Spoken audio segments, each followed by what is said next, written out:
Bom dia, boa tarde, boa noite, sonhadores de todo o Brasil. Quem vos fala é o professor João Ailton.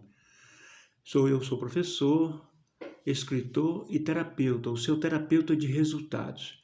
Eu queria falar com você sobre o fogo, mais precisamente sobre o fogo interior, essa chama que arde em nosso interior e que nos faz ir atrás dos nossos sonhos. Por exemplo, uma pessoa muito depressiva, ela não tem esse fogo. Uma pessoa que está com depressão, ela não tem esse fogo vivo. Esse fogo está quase apagando, está fumegando, né? Uma pessoa ansiosa, esse fogo descontrolado está demais. Ele está ligado em tudo, coração acelerado, respiração fumegante. Então, nós devemos estar numa situação equilibrada, para que a nossa vida esteja também equilibrada. Eu queria falar para vocês sobre mais ou menos de 40 mil a 30 mil anos atrás, o ser humano estava começando a produzir cultura, ele estava começando a se humanizar, tá bom? E aí o que aconteceu? Eles começaram a produzir as primeiras manifestações artísticas que hoje nós temos conhecimento, que são as pinturas encontradas nas cavernas de Lascaux, Chavot, em Altamira, na Espanha, né? Chavot e Lascaux na França. E aí, e também pinturas ao redor do mundo todo, né? Na Austrália, inclusive nas Américas.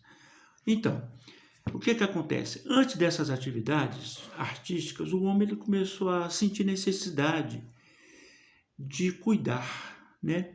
Para quem não sabe, a primeira manifestação de cultura do ser humano, a primeira manifestação de inteligência e de humanidade, não foi a guerrear, não foi produzir armas para guerrear um com o outro. A maioria dos professores divulgam isso, mas pesquisas recentes indicam que a primeira manifestação de cultura do ser humano, manifestação de cuidado, de inteligência e de humanidade, aquilo que nos faz humano, foi justamente o cuidar, foi a cooperação.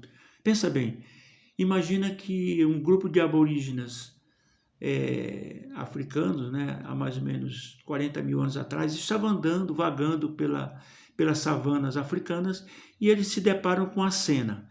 Cai um raio, uá, cai um raio com trovão e eles ficam com medo.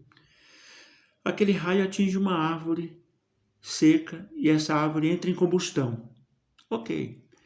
Eles lentamente tentam se aproximar com medo e coragem, com coragem e medo, mas eles vencem o medo e eles chegam até aquela árvore em combustão e se deparam com uma cena maravilhosa, aquela coisa estranha em movimento, meio amarelada, meio vermelhada, e eles associaram aquele fogo com o raio que caiu do céu.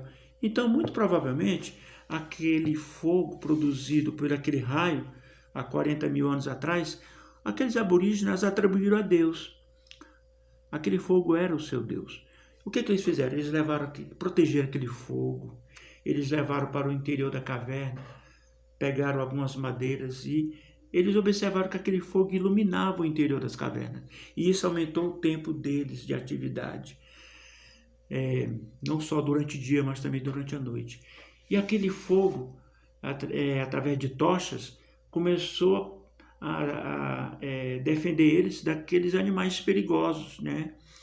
E mais tarde a cozinhar os alimentos que tanto eles gostavam. A carne se tornou mais saborosa devido àquele fogo. O que aconteceu, gente? Aquele fogo, ele se tornou objeto não só de curiosidade, mas também de um certo culto. Os primeiros cultos foram produzidos através desse fogo. Porque o fogo queimava, o fogo ajudava a alimentar aqueles aborígenes, o fogo iluminava as partes negras, então ele foi associado ao Deus luminoso, que iluminava e atacava as feras, com a ajuda do homem, é claro. E aquele fogo também,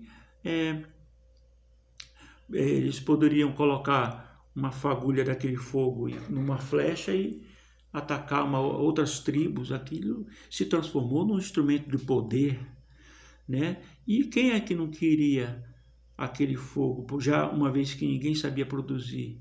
Então todo mundo queria, de certa maneira, roubar aquele fogo. Por isso que é muito abundante os mitos e as lendas referentes ao fogo, ao roubo do fogo, né? Se você for observar, o fogo está associado com roubo, associado com esperteza, alguma coisa nesse tipo. Inclusive, nos índios brasileiros é comum essa narrativa do roubo do fogo. Pois então, esse fogo ele foi aos poucos, claro, até o momento que eles até o momento que eles produziram o fogo, até então eles tinham que proteger aquele fogo, e muito bem protegido. Eles criaram um receptáculo para proteger aquele fogo, colocaram uma alça, e quando aquele fogo estava fumegando, né, em forma de brasa, estava se apagando, eles pegavam e rodavam aquela alça com aquele receptáculo, rodavam e o fogo, ou então eles assopravam, né, assopravam e aquela brava reacendia, ela tornava o seu poder. Da mesma forma, o nosso fogo interior, ele tem que ser soprado, né? Em que sentido? Você tem que sempre procurar coisas novas. Você sempre tem que ser uma pessoa curiosa e sempre avançar e nunca estagnar, porque a pessoa estagnada, ela entra cedo ou tarde em depressão. Por isso que a palavra depressão é depressão. É como se fosse uma gruta, uma caverna, e a pessoa está lá, estagnada. Quando a pessoa ela cuida desse fogo interior, da mesma forma como os aborígenes cuidavam do fogo exterior, esse fogo interior ele vai se acender. Esse fogo interior ele pode ser acendido através da oração, da meditação, né, da oração se você for uma pessoa religiosa, ou então através da meditação, se você não for uma pessoa tão religiosa assim. Claro que quem medita acredita numa espiritualidade, não acredita num Deus que as pessoas acreditam, mas acredita numa força, ok? Não vamos brigar nesses termos. Mas o que eu queria deixar bem claro neste vídeo é: você está cuidando do seu fogo interior para que esse fogo interior não se apague? Pense nisso.